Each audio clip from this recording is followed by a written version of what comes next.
Yes, guys, welcome back. Hey, here is everybody. Big up the Reds. 9-0 to Bournemouth, guys. This is your match reaction video. Hope everyone's doing well. Liverpool winning 9-0 this afternoon. Massive win for the Reds at Anfield, getting our season kicked off in absolute style. I've just got the Arsenal and Fulham game on in the background here as well, so I'll be keeping an eye on that. While we say that, right there, Arsenal on the break. Saka, terrible. It's 1-0 in that. In Ketia, sorry. It's 1-0 in that game. But yeah, big up to everyone in chat. Hope everyone's doing well. And smash it up, guys. Don't forget to hit the like button, subscribe to the channel, all the good stuff. But I hope everyone's doing well and I hope everyone's happy. Big up Jason. You all right, my man? No calling show tonight, Jason. Tuesday night, mate. Hopefully, Tuesday night. Big up, Jazz. How you doing? Ryan, big up to you. Anna in the house as well. Great scoreline today. Team looks better. Hopefully, can kick the Grim.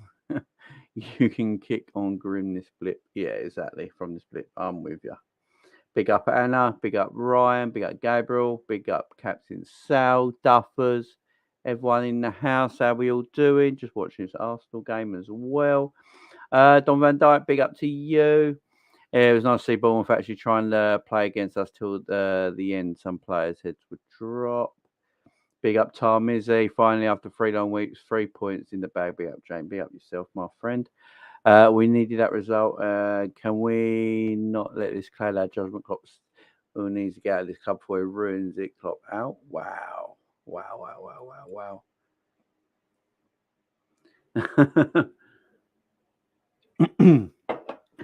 9. Big up everyone in the chat. Hope you're all doing well. So Liverpool 9, Bournemouth 0. 3 o'clock kickoff. Our first, game at Anfield on a weekend as well, because them 2 Monday games I did not like at all. Monday games, I can't stand Monday games. It feels so long since we played a game. It's mad.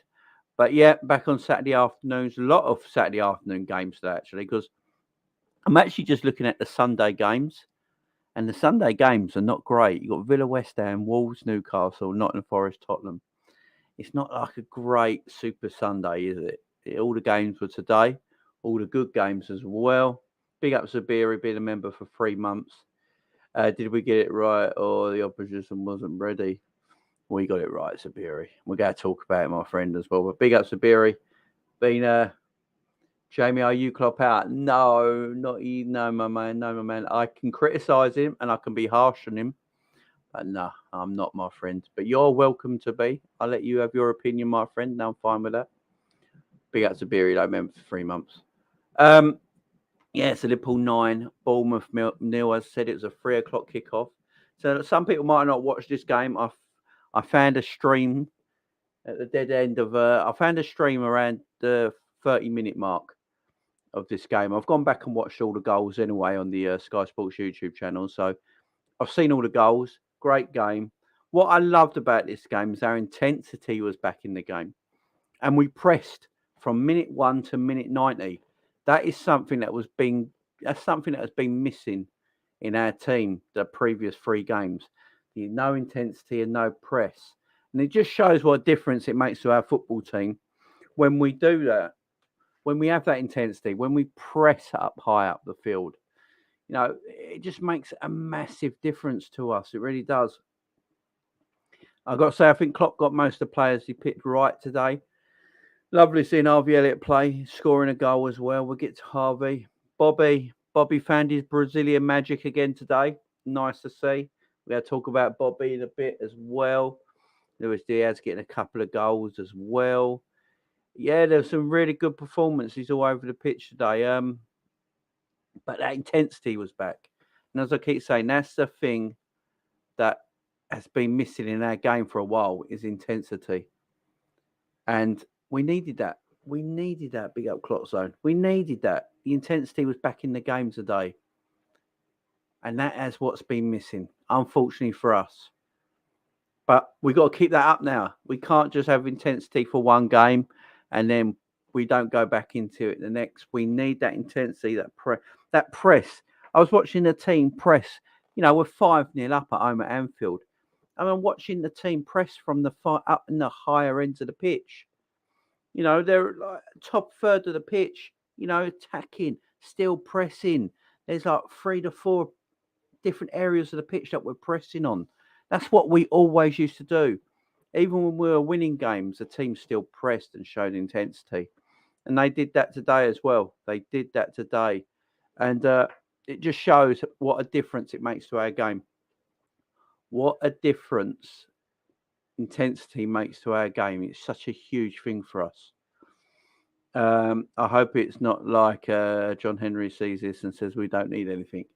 Now, I know a lot of people are thinking the same thing, Donny van Dijk, so I can understand you saying that. A lot of people are thinking the same thing. I don't think... I don't think it would change anything. I mean, in fact, him being there was a bit weird, if you ask me, because usually John W. Henry turns up for the bigger games, don't he?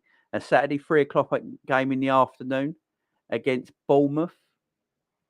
I mean, if you're going to come back to Anfield for your first game of the Premier League season, would you pick the Bournemouth game when there's no TV cameras and all that, because it's a 3:00 game? You know, and all this midfield stuff. Oh, sorry, good ball there for Arsenal. Surely the winner. Oh, Nketiah straight at Leno. Oh, sorry, I've got the Arsenal game in the background as well, guys. Sorry.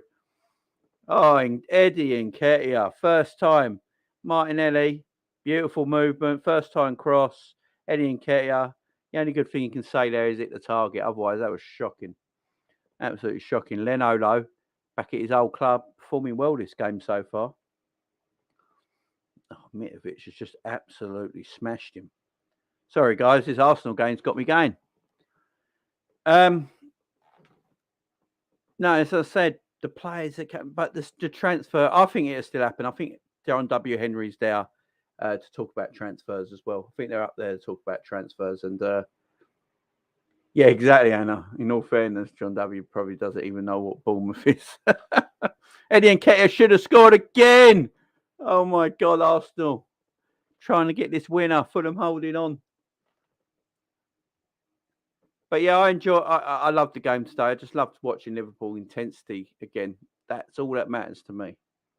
Sometimes we don't play well in games, but we always show that intensity and that hunger to achieve. And that weren't there in the first 3 games. That's what was missing. Today it was back. Jurgen Klopp did say, Jordan Henderson did say before the game that they want to make they want to go back to their old roots. Martinelli! Jesus Christ! If that didn't take a flick off Tosin, I think that was going in. Whoa! Arsenal pushing here. But yeah, if Liverpool, yeah, Klopp said it. He wants to get back to the old Liverpool, show everyone that we are here still. Jordan Henderson was speaking about it before the game as well, and that intensity came back. It was just great to see. I enjoyed everyone. I enjoyed everyone's performance today. I've got to say, it should be a goal for Arsenal. No, I enjoyed everyone's performance today. I don't think anyone had a bad game. Mo, maybe, in a weird way. I'll tell you what, it's weird that we scored 9 goals and Mo and Salah didn't assist or score a single goal out of them 9. That's just mad. That's mad to think. In one way, it's good. It means we don't always have to rely on Mo Salah to get the goals. So that's a good thing. But my God, did Mo have 2 chances a day? In his first chance, if Mo scored that first chance he had today with that build-up play, does everyone know the one I'm on about? I don't know if everyone's seen it, but we had this beautiful build-up play, this beautiful passing, interchanging a passing. Beautiful it was. And I think it was Harvey Elliott with the final pass to Mo. And Mo, I think it was on his right peg, and he put it wide. And it was like, what, Mo? You got to be scoring them, man, because that would have been goal of the season already. That would have been goal of the season already, because that team play was amazing. And Mo put it wide. And then I think Mo's other real proper chance was when Fabinho put the ball over the top of the defence, which Fabinho is known to do. Martinelli going selfishly there, which Martinelli's known to do. Which Fabinho's known to do. That little chip over the back line. Mo 3 on goal and he puts it over again. But that's the only thing. That's the only negative I can think of. But we scored 9 goals without Mo getting an assist or a goal, so it's all good. It's all good. That's bring Cav in. How you doing, my man? Hey, mate. How are you? You all right? Yeah, I'm good. Yeah, I'm good. Much better today. Oh, Arsenal got the winner. Oh, God's sake. And it's Gabriel as well. We messed up. It's Gabriel messed up. Here we go. Arsenal title charge on. Here we go. Damn it. Who scored? Gabriel just now. Oh, Gabriel scored, sorry. Oh, bloody hell. Oh, hang on. I think they're looking at this. Oh, hang on. Arsenal celebrating that I've just won the Champions League. Hang on. They might be looking at this. The referee. Mitrovic ain't happy with something. Yeah, Gabriel's lucky. If this counts, let's have a look. Sorry, guys, in the chat. 1 sec. Yeah, Leno's fouled there. That shouldn't be a goal. Leno's completely fouled there. No, he ain't. Leno's fucked up. Leno's fucked up. No, that's a goal. What is Leno doing? That's why they sold him. Shocking goalkeeping. Absolutely shocking. Go away, Leno. That is why they sold him. Absolutely terrible. 4 wins out of 4 for Arsenal. Got to give it to them. They were terrible today, but they're getting the win. Oh, VAR's looking at it still. I don't know what they're looking at. Leno is not impeded at all. It's just poor. Oh, possible handball. Just looking at it myself, Jay. Yeah, because Leno's poor, but I don't see. Yeah, it's handball. Yeah, that's handball. That's come off Saliba's arm into the path. I think Saliba's his arm is in front of Leno, and that's come off his arm. But I don't know if they can see it properly. But it's definitely come off his arm. Yeah. That looks like it's come off his arm, but they've given it because they can't see it. They can't see it properly. It's definitely come off his arm, though. How can they not see it, though? Surely that's what the whole point of having these cameras. It looks like it's come off Saliba's arm. But then if it's come off the arm where it's the T-shirt, it don't matter. That's the rule, ain't it? Has it come off his arm? I don't know. It might come off his head. Yeah. It's a weird angle, ain't it? It's hard to see, that is. That's it. I'd have a look here.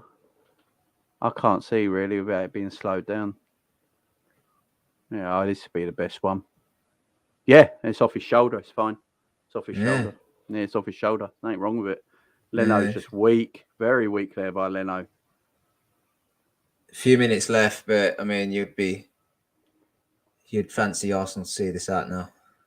Yeah, Arsenal win this. That Jesus guy left City all of a sudden. He's walking on water and scoring.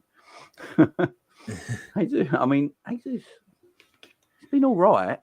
I don't think he's been that great since he's been up. I think it's been a bit overblown. Keeper shocking. Like, yeah, it's Mendy funked up, Jamie. Yeah. I've got to be careful with my language now as well because I got told off. So, yeah. Shoulder duffers. Yeah, hit the back of his shoulder blade. Perfectly fine. Yeah, Fulham played well, but Arsenal won 4 out of 4. They'll be up there. But I mean, credit to them. Look, they'll get carried away and they'll start talking about titles and stuff. But look, it puts them in great stead for the top 4, which is obviously their target this season, isn't it? So, yeah, all the credit to them, man. Credit to them. No, they're doing well. Started the season well. 12 points. Can't argue with it. It's got to come biting back though when they're starting playing every 3 days from next week. Exactly. Yeah, at the minute it's not. It's just the normal test of getting through a game. It's now you've got to compete with rotating squads and midweek games and travelling and all of that. So, yeah, let's see how they fare when that happens. Fulham got a free kick here, though. Sorry, guys. We'll get back to Liverpool talk 1 second. It's a great ball in. It should be 2-0. Oh, it's straight at the goalkeeper. He's made a good save, but it's straight at him. Of course, he's dived for it. Oh, that should have been 2-0. Nice run here. Play the ball in. Lovely. Oh, shoot! Oh, don't cross it. This ain't a goal kick. It's a goal kick because he didn't shoot. Idiot. It's a very easy save. He makes such a meal of it. He makes me laugh, Aaron Ramsdale. I mean, what's he doing? Why is he palming it in front of him like that? It was such an easy save. Have you seen it? No, I'm a little bit behind. Oh, it's a free kick that comes swinging into the box. Right, and he literally, it's a decent save because it's straight at him, to be fair, but he dives for it. I've just seen it. He just palms it straight back into the danger area. It's poor goalkeeping. It wasn't even coming out with a lot of pace either. It's typical Ramsdale, isn't it? Typical. Donny Van Dyke says, Football Insider said we have a verbal agreement with Bellingham and it's fast forwarded to the January market. I've seen a few of that today, actually, with the old... I've been saying it, though. Get one this summer, get one January and one next summer. I've been saying it for a while now, and that could still happen yet. It could play out. Then you got 3 new midfielders all by next season. Exactly. And then you can keep the veterans around them, and then you can bring up the youth. Works beautifully like that. But exactly. If that's the way it's going. The Jude one, though, might depend on how well Dortmund do in the Champions League. If they get knocked out come January, then... I don't think that Dortmund will go through their group. Yeah, and look, if you want to sign Bellingham in January, you kind of need that to be the case. Yeah, exactly. Yeah, if Bellingham's still in the Champions League with Dortmund ain't sending him. It's a bit similar to Konate when we wanted him. He weren't allowed to leave in his contract, was he?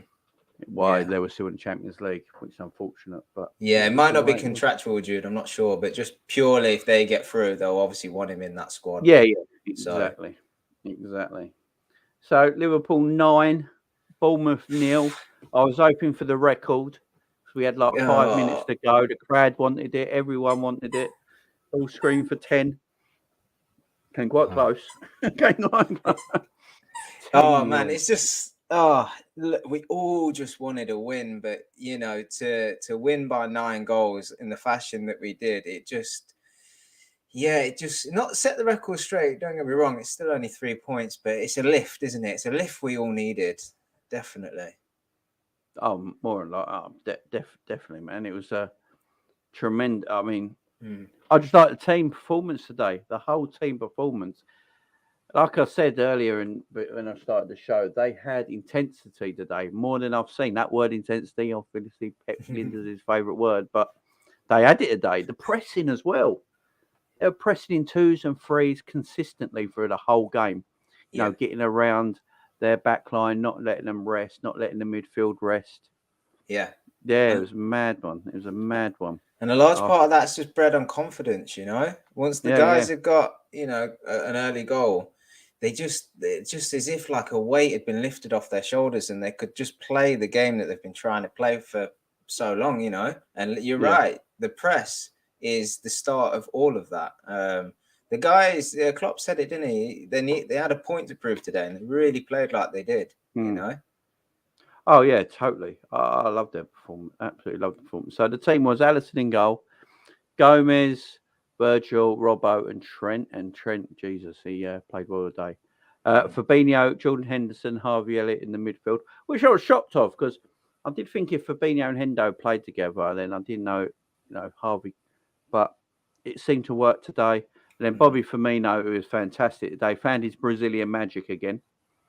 Mo Salah and Luis Diaz getting a couple as well. Let's talk about Bobby first. Bobby's coming for some stick lately, ain't he? Even from us, let's be fair. And wondering what he can still do. And his performance today still reminds you that he is something completely different to a lot of forwards in the league have got. Not a lot of forwards in this league have got what Bobby can do. He might not always score the goals, but when he plays like he played today, I mean, his assist for Diaz for the first goal, the way he just kept the ball, put it back on his foot, and that little dink into that's Bobby of old. That's the Bobby I love seeing. Don't know about yourself, but that's the Bobby I love. That's the Bobby I love. Yeah, look, when Bobby was good, right, we called him the system. He was the system. Everything went through him. Give it Bobby, and he'll play a simple pass. He'll do a bit of magic. He'll tie the 2 guys either side of him together, right? And it was a brilliant attack. He's obviously lost his way with age and injuries and stuff. But today was just, you're right, Jay. Today was a reminder of like the quality that the guy still has in his feet. And the thing I liked about him today, obviously, not only his goals and his assists, but like his touch. You referred to that first goal where he just took the ball down, got it out his feet, and then dinked it over. And you're like, that's kind of what you've lost with Bobby a little bit, which he should, no matter what age, he should never lose that touch, you know? That intricacy within a yard or two, he should always retain that quality because, like you say, he's a Brazilian and is a good Brazilian, and age shouldn't affect that kind of level of what you produce. You know, you can accept age might affect your pressing and how you run in and your pace, but that ball control and stuff should always remain. So it was so good to see that he managed to contribute today. Definitely that first goal, like you say, dinking it in for Diaz just to tuck away. It was beautiful. I'm so pleased, obviously, for so many players after today, but Bobby definitely, he was fantastic. Oh yeah, man was magic today. And do you know what I loved about his performance as well? He didn't drop deep today at all. He stayed up top the whole game and just linked the play, which is always what you want him to do. I mean, obviously against Man United, he was far too deep. He was next to the midfielders. And that's not where you need Bobby. If he's going to play, he needs to stay up top. And also, that just shows the difference it makes when we have a striker that plays up top that can link the play. Mm-hmm. You know, Mo can link with him, Diaz can link with him. Then he can also link the midfield into the attack. That's one of Bobby's great traits, and he was back at it today. And then he getting his 2 goals, two proper number 9 goals as well. You know what I mean? Mm-hmm. The proper number 9 goals, just tap-ins or being in the right area of the pitch. That's what you want from your number 9, ain't it? You don't want 20-yard blockbusters. You just want tap-ins. Yeah. Exactly, and that's what we've been asking for weeks from Bobby. We've been saying we don't need him to drop that far deep. I understand he has a role to play defensively, but we just want him to be in and around that box, you know, receiving the ball, controlling it well, linking play, and getting on the end of things. He doesn't need to be running 50, 60 yards, you know. Just run the width of the box, and he did it so well today. And look, if he can continue to do that. Today was a special day. He got 2 goals, 3 assists. But if he can continue to play that similar kind of game, then I mean, he's going to still be an important player for us. Yeah, exactly. Like Duffer says, Bobby stayed in the final third today, and that was the difference. Was making runs into the box and actually play like a number 9. Exactly, and he's very capable of that. Even if he does that and he doesn't score in a game, he's still doing the link-up play and that is what we need from Bobby, and it was just great to see today. Be out John Conway, the super chat. Much love, my friend.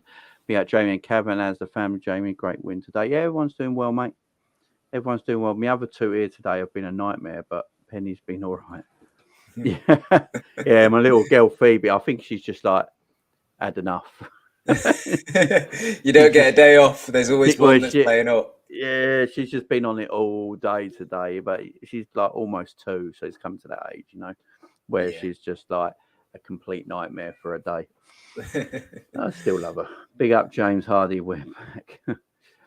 Hit the likes, guys. Smash that like button, all you can, guys. I do appreciate it. And subscribe if you're not as well. Subscribers going from over 2.5K now, so on the road to 3K, guys. Big up to you guys. Question, I know it's irrelevant, but our net spend is 1.8 million this summer. Even if we signed Barella and Nunes both early in the window, selling Knox and Cater, it was not across 100 million. Why we didn't? Yeah, I mean that the problem with Ox is, does anyone want him? That's the problem. I don't think we're sort of club that releases people from their contracts and just get rid. Unless a team wants somebody, it's pretty difficult to get rid of them. I think Cater might have had. The Ox might have had some feeders because apparently West Ham and all that, but I don't know how concrete they were in the summer. But, you know, with his injury record, I think it's just going to be something we're just going to let Ox just drift away, basically, the season, and you know, he just leaves in the summer quietly. With Cater, probably the same thing. And then Milner, I think Milner will just get like a massive like party at Anfield for his last ever game. Just Ribena everywhere. Yeah, I think that's the scale. I think Milner will get the special treatment for his last game, and Ox and Naby will just sort of drift away. That's what I think is going to happen. Yeah, That's look, Ox was definitely in the shop window this summer. He just got injured, and that just ruled him out of any move away. I think had he have stayed fit, I think the club were very open to letting him go. If we'd have got a fee, it might have even been less than 10 million for Ox, and I think the club would have just parted ways with him. But the Keita one, there would have been suitors. I think the club recognised that they perhaps made a mistake there, and they probably should have just took a bit of I don't think there was an official offer, but these clubs are always talking and agents inquiring.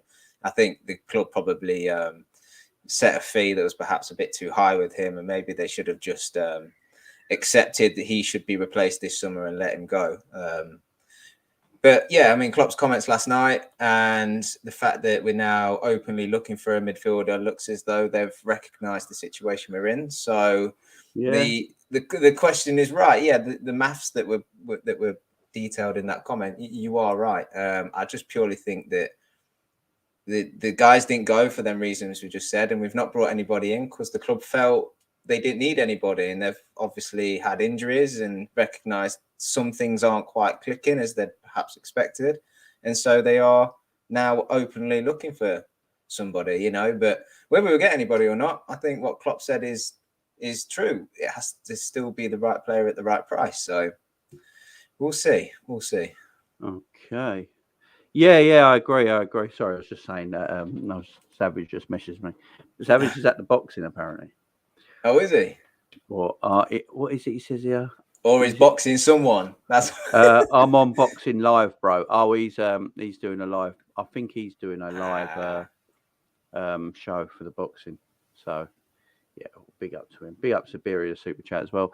Klopp messed up with the money on Keita. There is questions around Nunes until proven otherwise. We haven't bought the right players lately, not on FSG.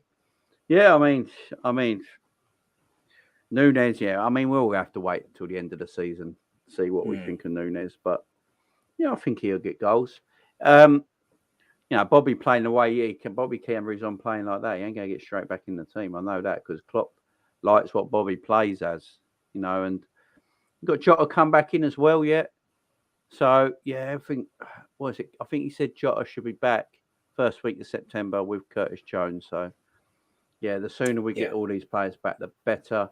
The only thing I will say about everyone saying about the midfield buy, obviously we was all excited yesterday and everything, and the video was good yesterday. We all had a good time. But then hearing Klopp's comments today sort of brought me down a little bit. Because the way he said we might have run out of time is a bit like, okay, so we're not going to get anyone. The way he said we run out of time, and I don't... that could be an excuse because you can get a player done from today till the 1st of September.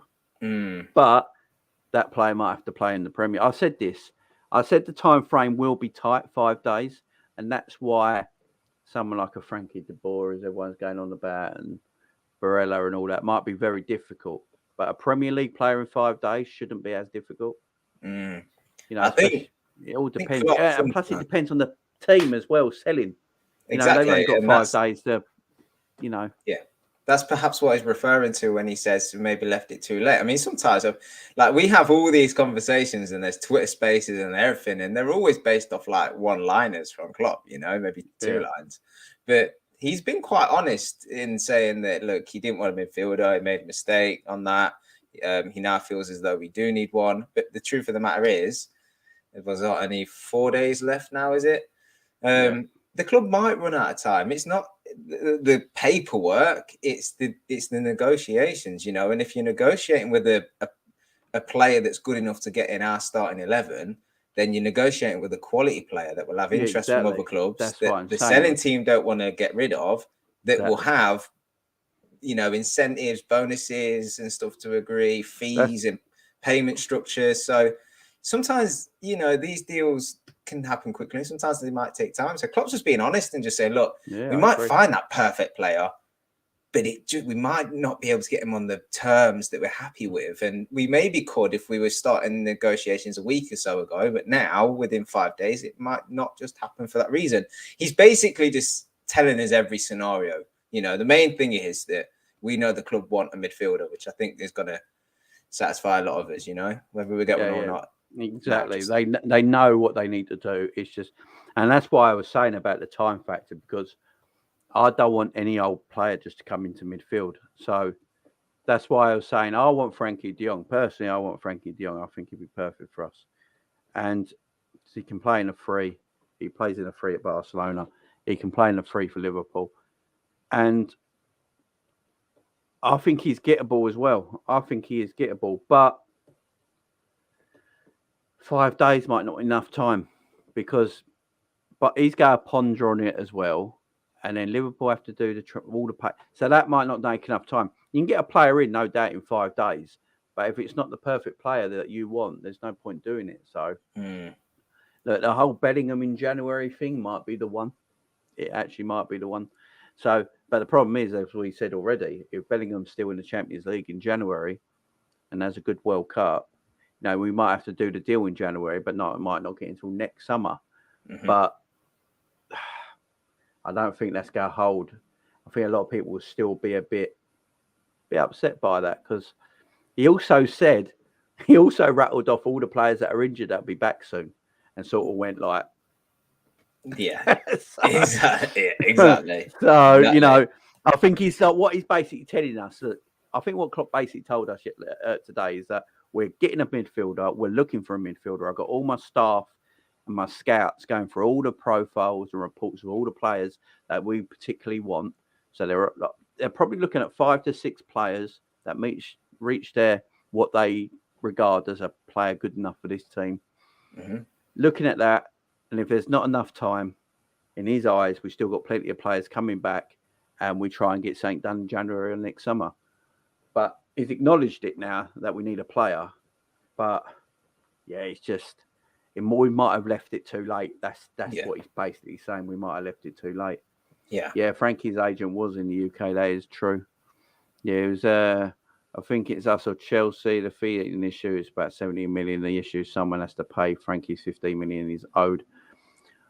But I mean, that's at the Barcelona. I mean, I've seen a lot of people saying like Liverpool won't be able to full Frankie's contract, his wages. But as someone replied to that on Twitter, someone said Barcelona don't even pay him his wages. So what's the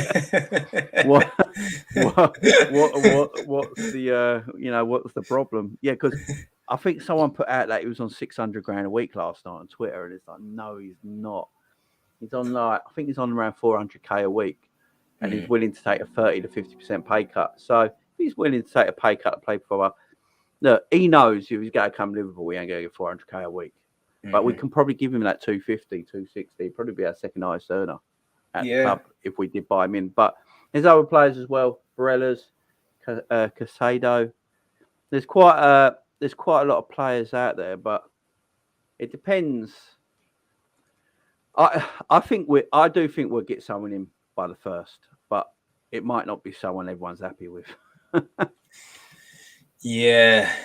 And look, like there's, other than the money, there's other things as well, like image rights and the splits on the money for that, incentives, bonuses. There's loads and loads of things, even social things, I'm sure Virgil might be speaking to Frankie and saying, look, if you're considering it, here's the best place to buy a house around Liverpool and stuff. So like things, and like we know all of this, they just take time sometimes. And then Frankie's got to be convinced and accept terms, and Liverpool have got to accept terms. And sometimes that just takes a bit of time. But I think Frankie might be one that's a bit of a stretch, to be honest. So I think we might end up with somebody. I think we do sign somebody.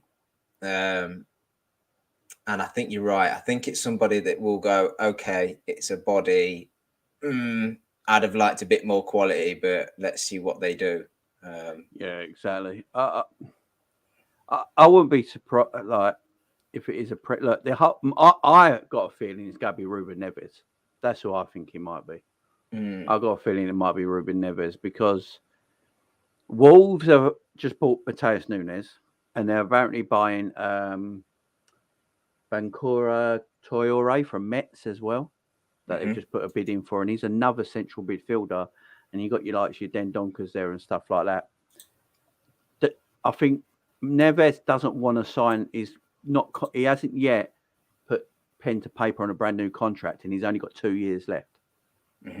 So Wolves might think, right, this is where I'm saying it might be Ruben. This is why I think it might be Ruben Neves. Liverpool have always liked Ruben Neves, apparently. He's another one we have been scouting. We've been scouting him when he was at Jota was there as well at the same time. So we're aware of him. We know about him. The club like him. He fits the whole demographic of what we like in a player. You know, he's young. He's been playing in the Premier League for a few years now. He's got experience international. Got good mentality. You know, all that sort of stuff. I think that's the deal that's going. I personally think that's the deal that's going to be done. Especially when I heard they're going for that player, the Toure player from Metz, as another central midfielder. Why would you go for him if you're not releasing it? It wouldn't make sense. They'd have too many on their books. Yeah. And we have I wouldn't say a good relationship with Wolves. But obviously, like the Jota deal was done over, installments over a few years, with some money paid up initially. So look, negotiating with Wolves might not be so much of a difficult thing as long as the money is there or thereabouts. You know, like you say, Wolves have gone out and already looked to sign players to bolster that midfield. So yeah, Neves might be an option. I really like Neves. I think he's a quality player, to be honest. I think he'd suit as well. He might not be the best presser and like the most athletic, but his ability to shoot from long range, his passing, he can play. Well, here's a question: do you think if he come in, do you think he'd play as an option to Thiago, or do you think he'd play alongside him? I think it'd be an option for Thiago. Yeah. I think that's. Do you switch to a 2 instead of a 3? You know, I think that might be something we need in this team, because I think we've just got to now go on the thing that Thiago plays 25 Premier League games a season. Just go on that fact that he plays 25 Premier League games a season, but we have more quality around him. So when he is gone, he's not going to be missed so much. Yeah. Maybe that's how we got to look at it. And I like Neves. I think Neves is all right. I know he's not got a lot of love from a lot of Liverpool fans, but don't think he's good enough. But he plays in a system I don't think that suits his ability at Wolves. This is the problem.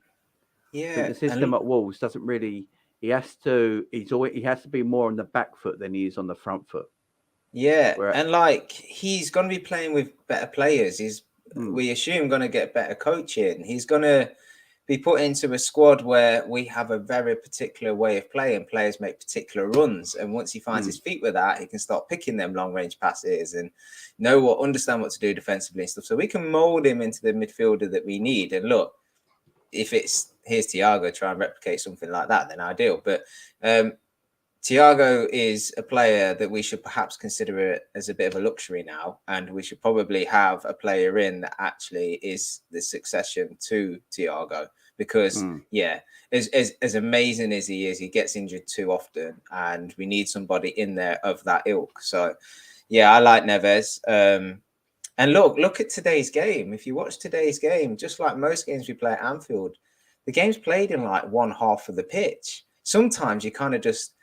I watch the games and I cry out for somebody that's just like willing to shoot from outside the box or got that quality where they can thread a through ball and stuff. And there's not a lot of players in the world that can do that, but I think Neves does have that ability. So I'm kind of like, look, I know we have a pressing system. I know that, when we get to the Champions League and stuff, it might be a bit different, or like playing Man City, the games are different and stuff, but like, 75% of our games, especially at home, are played in the opposition's half. And at that point, you just need quality. Do you know what I mean? Exactly. Like from what we're seeing today. And I think Neves, if you drop Neves in a game like today, I mean, bad example, we won 9-0. But like a game where we struggle to break a team down and stuff, I'd be like, yeah, Neves in the midfield would be a great option.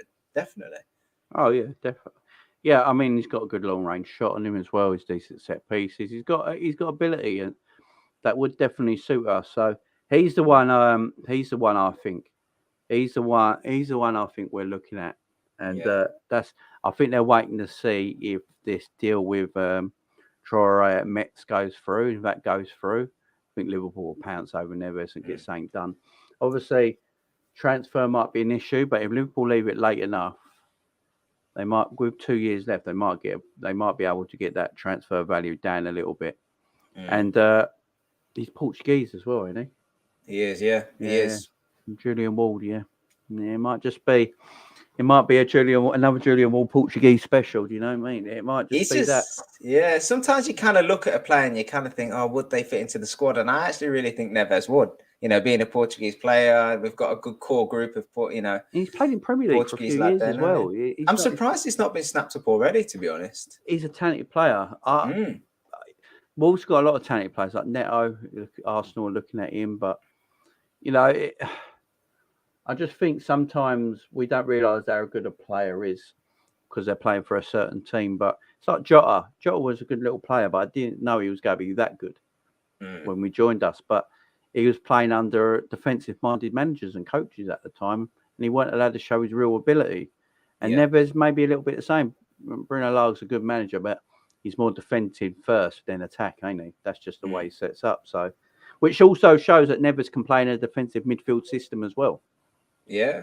So playing a bit deeper. Yeah. So it's probably, you know, thinking of all that, I'm saying all this now, and it actually sounds like the right option. Well, I mentioned it the other week. The year that we won the league, actually, it was built largely on how good we were defensively. And we spent many games where we would go ahead and would actually sit back a little bit, and we played on the counter a lot more. And Neves, if you watch him play for Wolves, you know, could tie into the team if that's going to be our tactics moving forward as well. So, and Ash says big chance it's Jorge Mendes' player, and Julian Ward worked with Mendes for a long time. Yep, there you go. Black Dragon Ninja, how are you? Have we reached a verbal agreement with Jude for next season? That's a lot of the rumours going around, my friend, at the moment. I don't know how true the rumours are. I always take these things with a pinch of salt, but sometimes rumours turn out to be real. So we'll keep an eye on it. If I hear anything else while we're on live, I'll let you know. But Jude's been spoken about for so long. You kind of just think there's got to be something there. There's got to be something there, you know. Like even when he was at Birmingham, Liverpool was still watching him and stuff. So we've tracked Jude for so long. That much is a fact. You've got to think now that whether or not there's a pre-agreement, I don't know. I suppose none of us know, but like there's definitely interest, and there's definitely got to have been conversations of sorts, you know. Definitely. So, Conrad Lamar, is it? How do you say his last name? Lamar. Yeah. He's going for free next summer, ain't he? He's on his last year of his contract, and he's just told Bayern Munich he won't be joining them this summer. Yeah, Lamar has confirmed he won't join Bayern Munich this summer. Could the RB Leipzig man be smart, affordable addition to the midfield?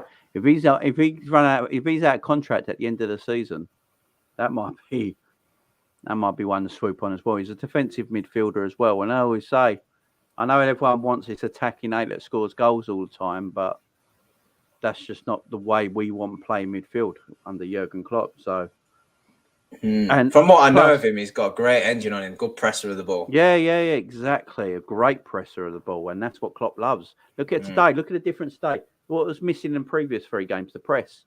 What would happen today? Everyone was pressing. We get a 3-0 win. So, yeah, it could be that. But we'll talk a bit more about the midfield in a minute, guys. Let's go back to the game. Big ups. And if you want to watch Savage, he's live as well, doing the KSI fight against some person called Swarms. I have no idea who that is. I only knew who KSI was because of his last boxing fight. I'm so behind the times. I'm too old, man. No, I like KSI. He's actually all right, though. I've got all them things. The side men and all that, ain't it? The side men, yeah. It's actually Savage is getting very excited here. Let me just listen to what he's saying. Hang on.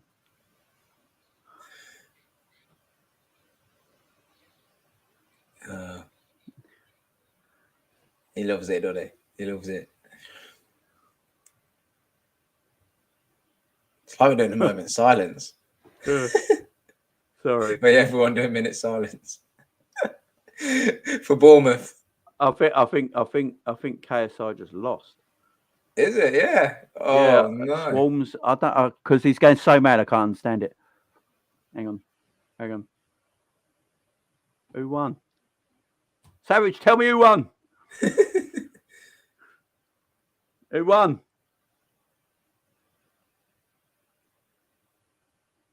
Oh, KSI won. There you go.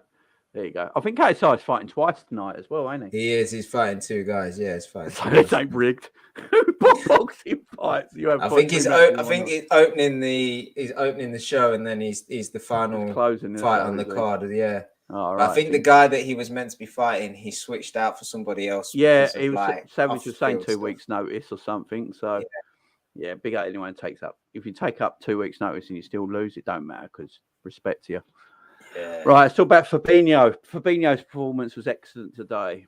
And this was more like the Fabinho I want to see. But I will say on the Fabinho thing, and I've said it for a while now, Fabinho will always look class when he hasn't got midfielders that go run past him.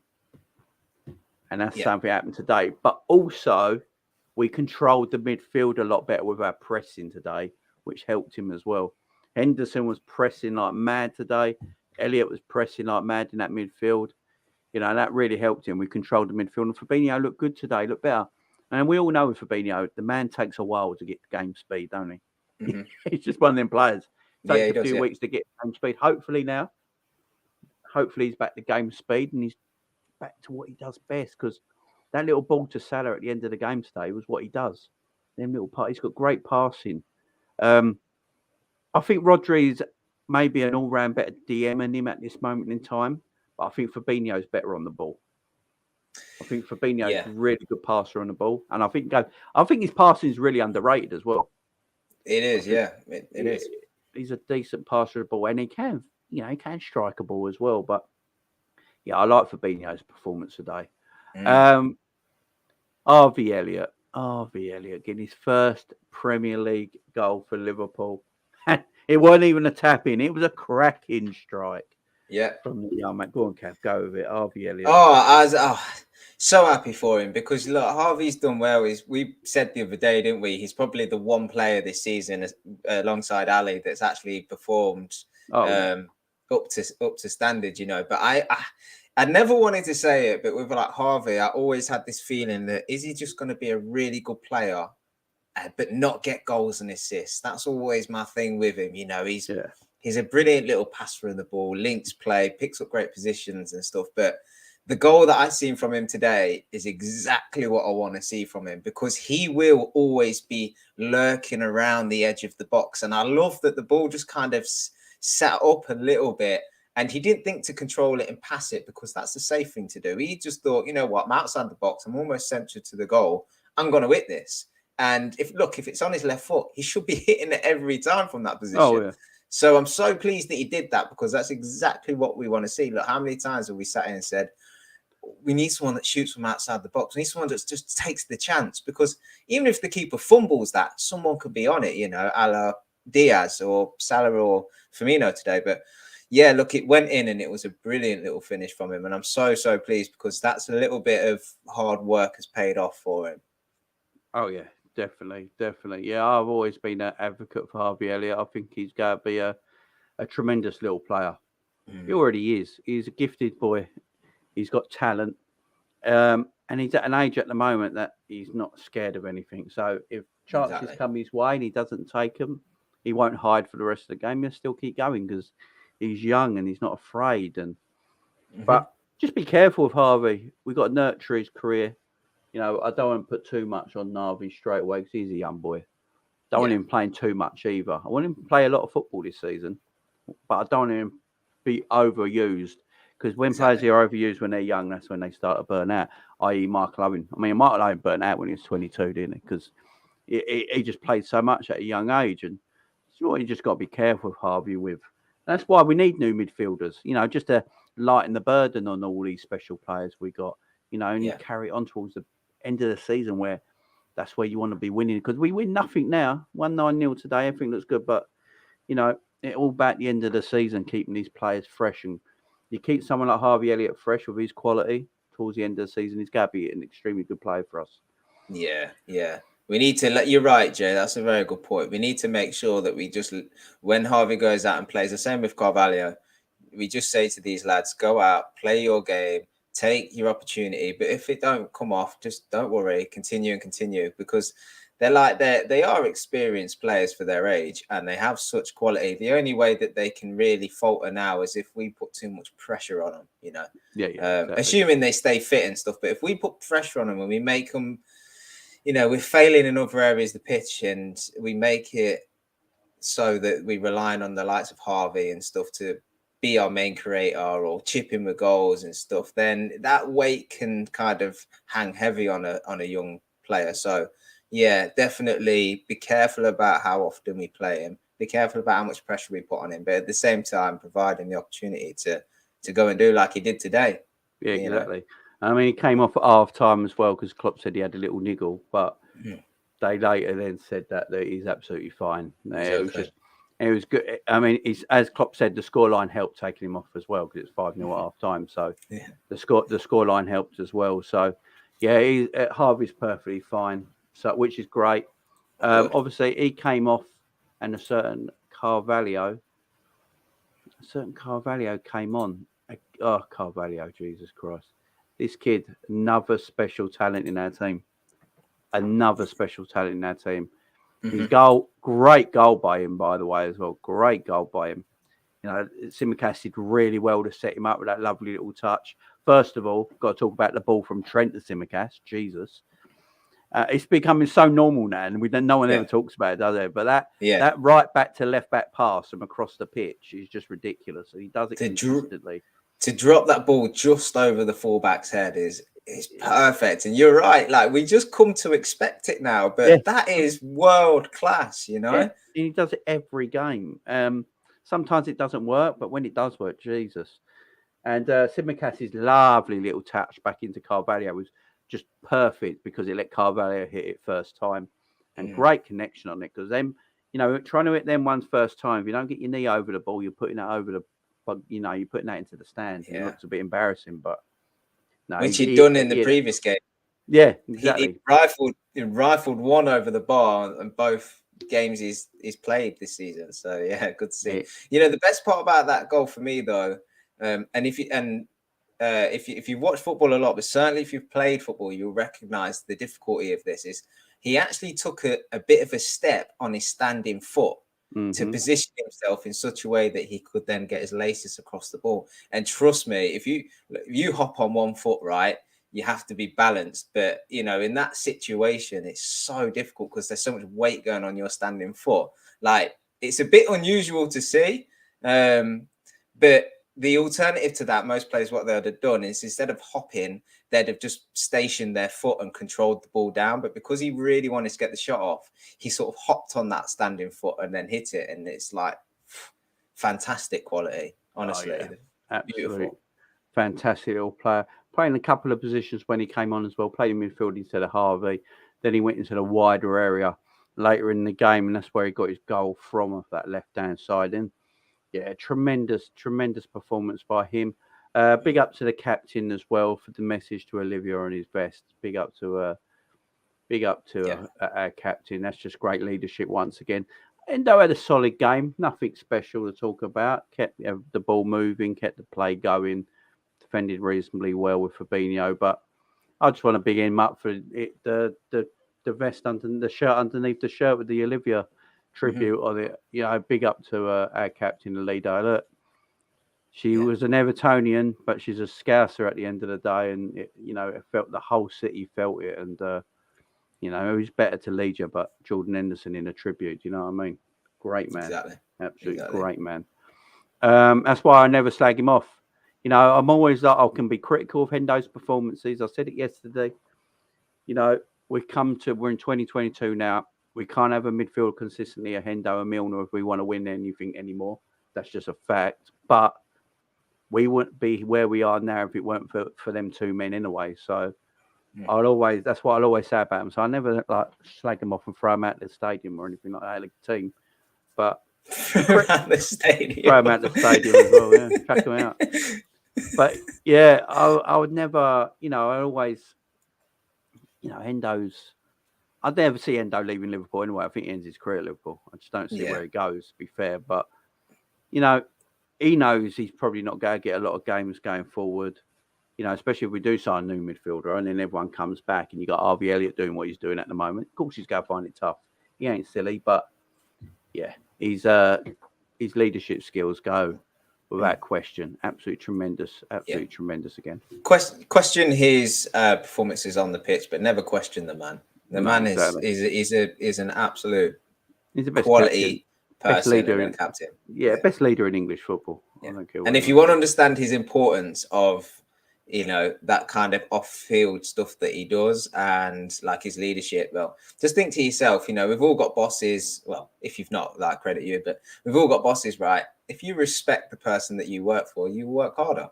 And if you think your boss is a prick, you don't, do you? So, and that's the similar thing with like our leadership group from Henderson. If you respect the man, you want to make him happy, you want to work for him, you want to fight for him. So that kind of side to him is only a positive for our club, Yeah, definitely. I've just seen that bloody. I've just seen that Arsenal was 7 points clear of us. That's mad. They won 4 out of 4. They're on 12 points. We're on 5. That is mad. We're just gonna ride this moment, guys. Just ride this wave because it will change. Don't worry, it will change. We're just gonna have to just live with the noise. That's part of being a football fan, unfortunately. Thing is, I've already said I'm going to talk about Man City after this game today. After we spoke about this, because what they got away with today is murder. I tell you, that Ederson mistake for some reason's a foul. I will never understand in my life. And then how Haaland didn't get sent off. I mean, it's just, we'll talk about that later. That was mad. Mo. Now, Mo didn't score or assist in a game that we won 9-0. If I told you that any other time, you wouldn't believe me. Imagine having him as your captain in the fantasy. I triple captained him today because it's Bournemouth and he always scores against Bournemouth. And he didn't even get an assist or a goal when we won 9-0. That is just madness. He basically did a goal line clearance as well. Oh, his first chance. I'll tell you what, if he scored that first one, the one we should have scored, I think it would have been 3-0. Oh my God, that would have been one of the goals of the season because the build-up play to that goal was something special. And then it was Elliott passed. The final ball was from Elliott and Mo with his right foot. Jesus Christ. I don't know.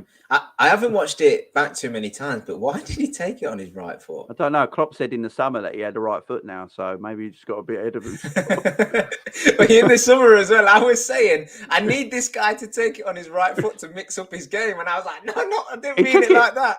To be fair, he probably did take it on the right foot as it came to him, but it come across from the left-hand side, didn't it? So it would have been his instep, so he probably did take it on the right foot, to be fair. But the build-up play for that was amazing, and Bournemouth. I know everyone will say, "Oh, it's Bournemouth." I don't know anyone would have lived through that performance today. It was just out of this world. And then Mo missed another chance when obviously Fabinho clipped one in over the back four for Bournemouth, and beautiful pass by Fabinho.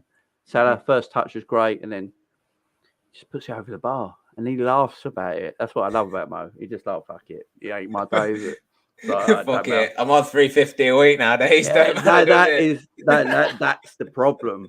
That's what everyone's going to be start saying if you don't start scoring soon, though. He weren't like that. Everyone's going to start saying that, and it's not fair on him, but that's just the way we live now. That if he doesn't start scoring soon and keeps missing these type of chances, everyone go, we can't afford to have a player on 350k a week who's doing that. So you're right. Unfortunately, it's the world we live in now. Mo was laughing about it. Mo still looks sharp. Goals will come. It's not a problem, but I just find it mad that we scored 9 goals in a game and Mo weren't involved in any of them. I find that mad. Fantasy team, he got 3 points. 3. Come on, we won 9-0. Like, man. Klopp out. Big up to Soup Chat from Klopp out. 5 points. You said it. Get him out of our club now. Got Klopp out. Thank you for the Soup Chat, and you're more entitled to your opinion, right or wrong. I'm not going to tell you what's right or wrong. Your opinion's your opinion, my friend. Your opinion's your opinion. Exactly. It's all about opinions. Look, come the end of the season, you might be right. Yeah, I don't think so, but you might be right. We ain't a dictatorship. You can have your, whatever you want to say, my man. Luis Diaz, 2 goals. I'm so glad for Luis Diaz getting in the goals now. Both of them headers as well. Showing it, he's got a lot to his game.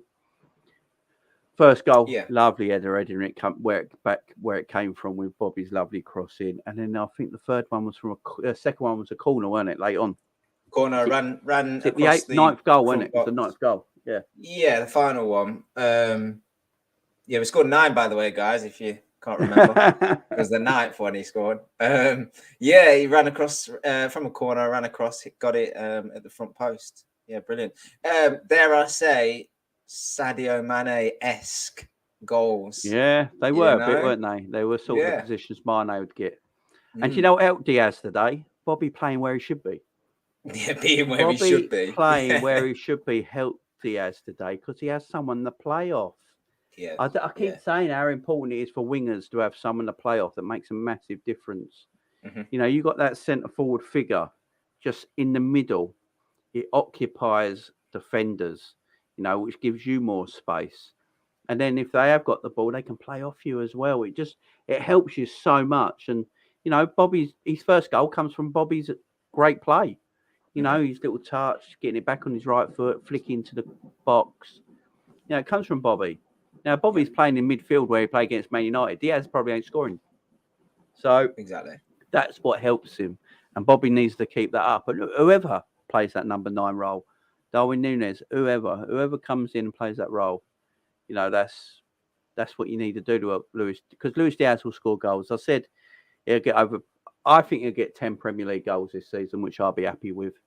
And then he'll get a few in Champions League and Cup games as well. So if he gets like 15 all competitions, he's got Mane goals, ain't he? So that's all we're looking at. And then Darwin Núñez will get goals as well. So Did you think you think Diaz got like less instructions today? I thought he roamed around that pitch a bit more than he perhaps has in the previous games. Yeah, and he stayed a bit higher up as well, didn't he? He didn't come so deep for the ball. It just felt as though there was an instruction from maybe the coaching team that it was just like, look, we need creativity, we need goals. Just the best we've seen. He stayed in the width for the 18-yard box all the time. Yeah, and it kind of felt, the best we've seen him was when we went a goal down against Palace and he just took it on his own shoulders to go and get us a result. It kind of felt like when he's given the freedom just to go play and do what he wants to do and not particularly follow strict instructions on like runs and movement and where to be and blah, blah, blah, just let him go play. Felt like that a little bit today with him, that he could just, be a bit more off the cuff. Yeah, totally. I agree. That's why I want Diaz to be. I think you just need to let Diaz play his game, don't you? Just let Diaz have that freedom. Someone threw a £1 coin on Man United's pitch the other day. The police are trying to determine if it was a missile or a takeover bid. Jesus Christ. Hey, I tell you what, the fans will take it as a takeover bid. They'll accept it. Who is it who bought a club for £1? Who was it? Was it Roman Abramovich, wasn't it? Did he buy Chelsea for £1?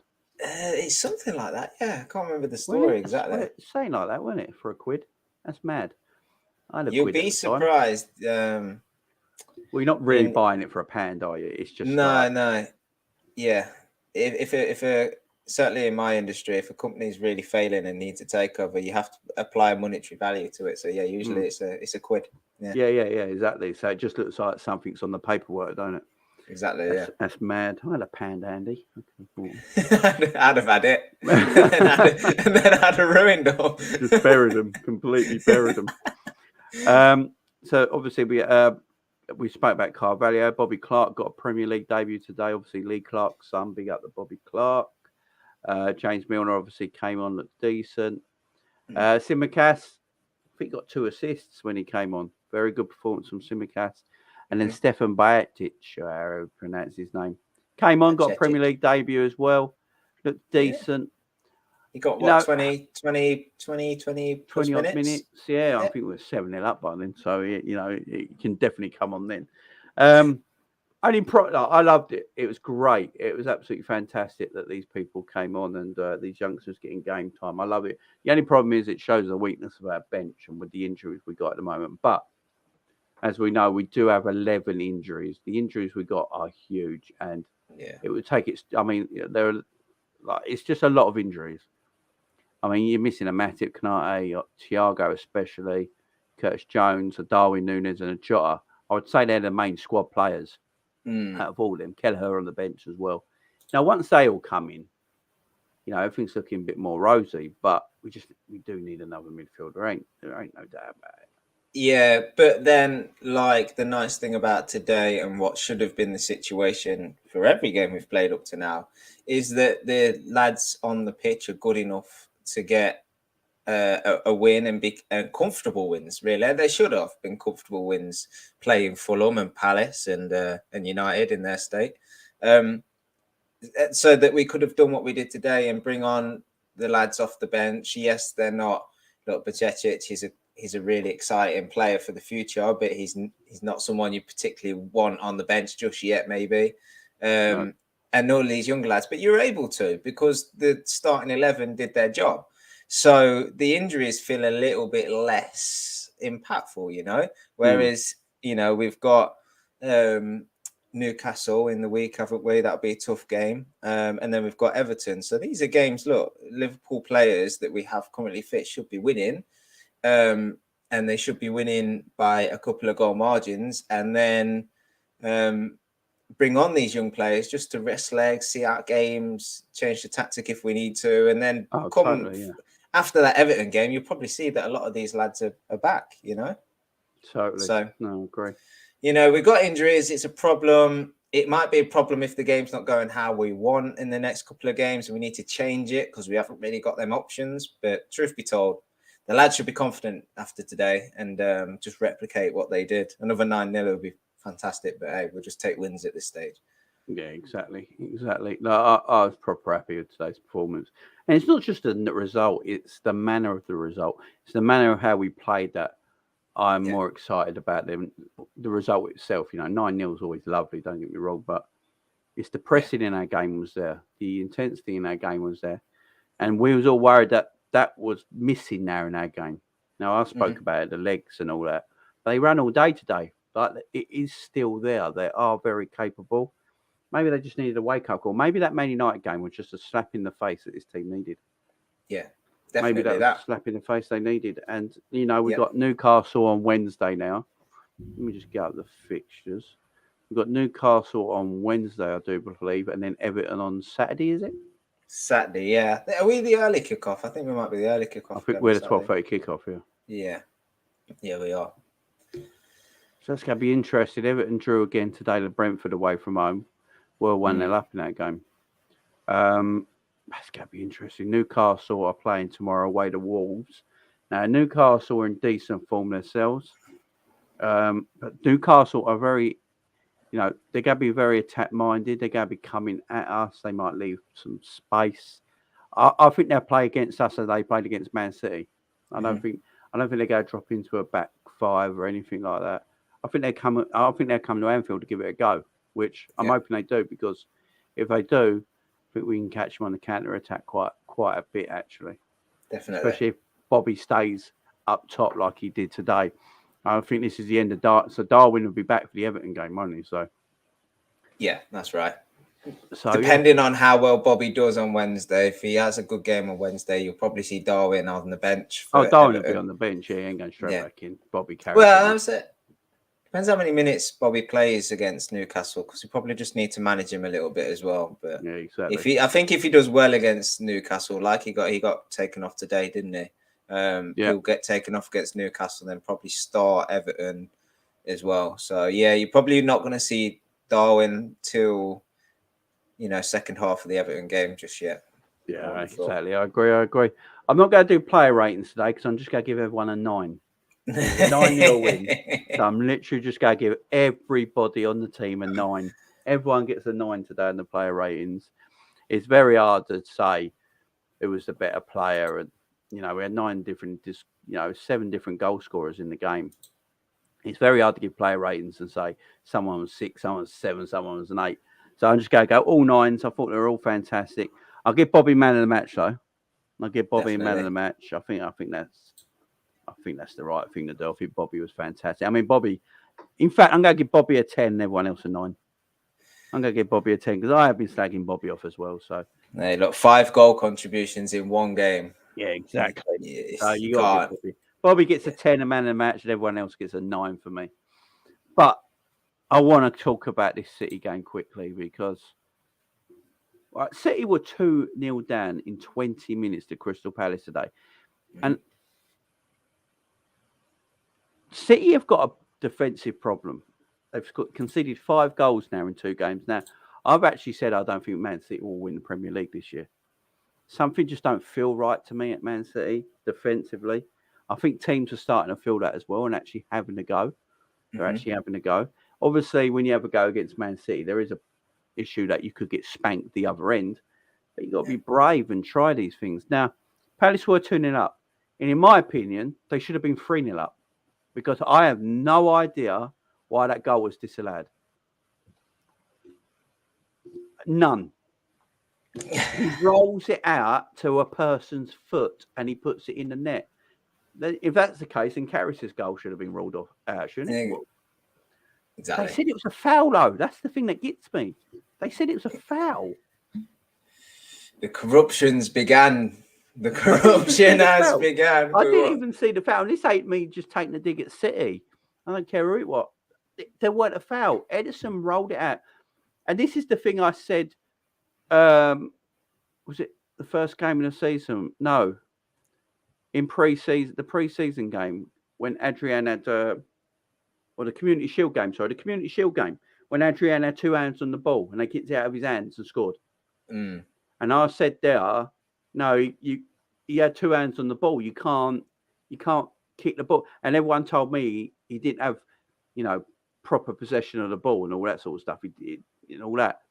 Well, Edison had the ball in one hand, and I know by the law you can kick the ball out of a keeper's hands if he only has one hand on it. And he rolled it out to a person's foot.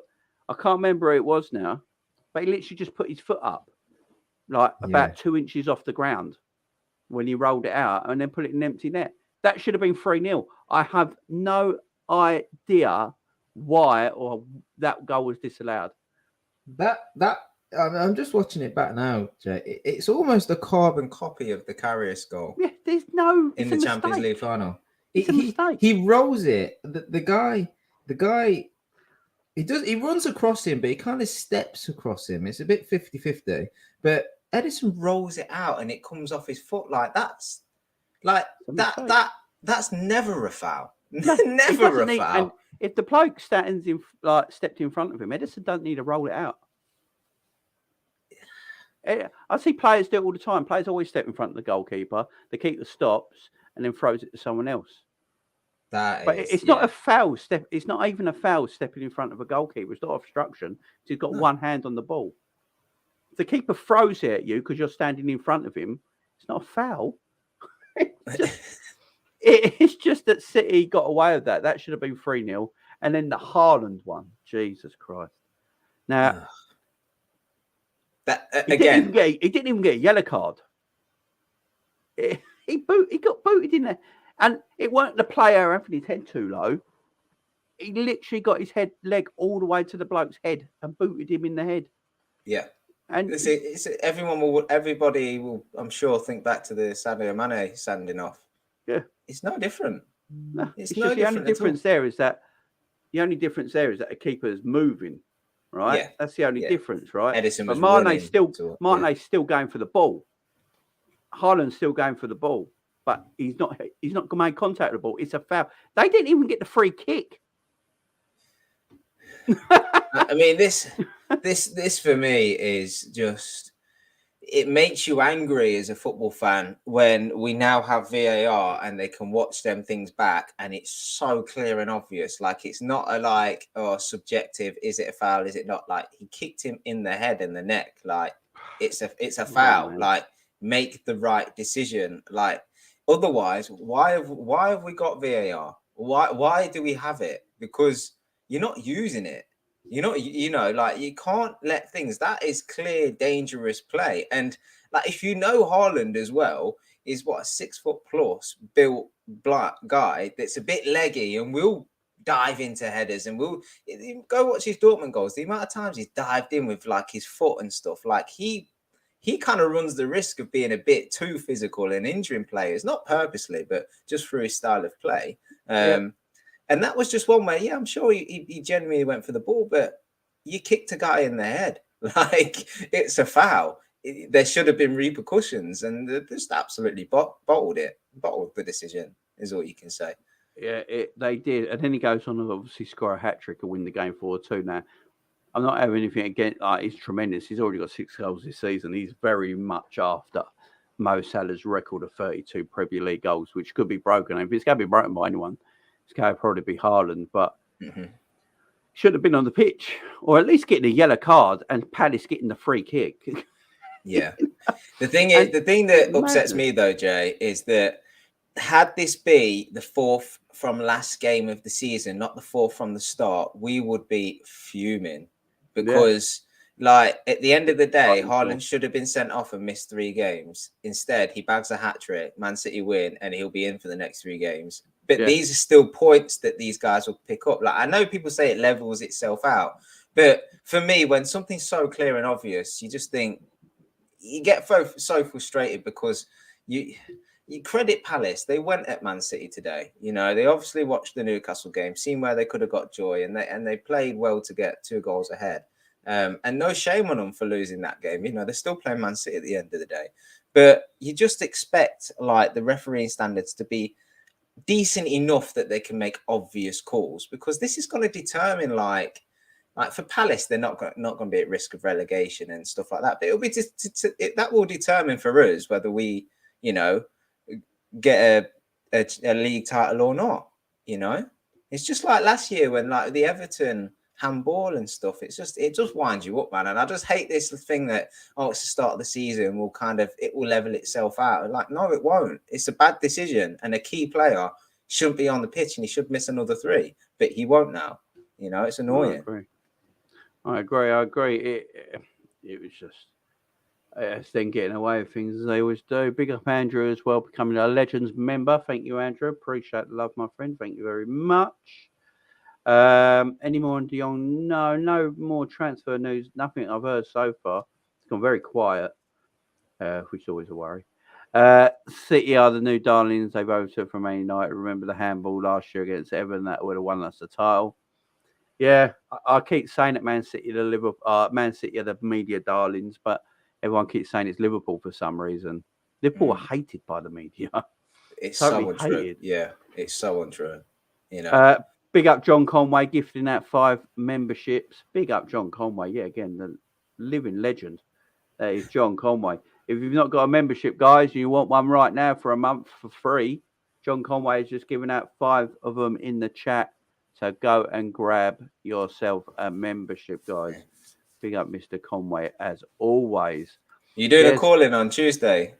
Jay? Yeah, I'm going to try to because it all depends. It all depends. Yeah. If it's not Tuesday, it might be Wednesday after the Newcastle game.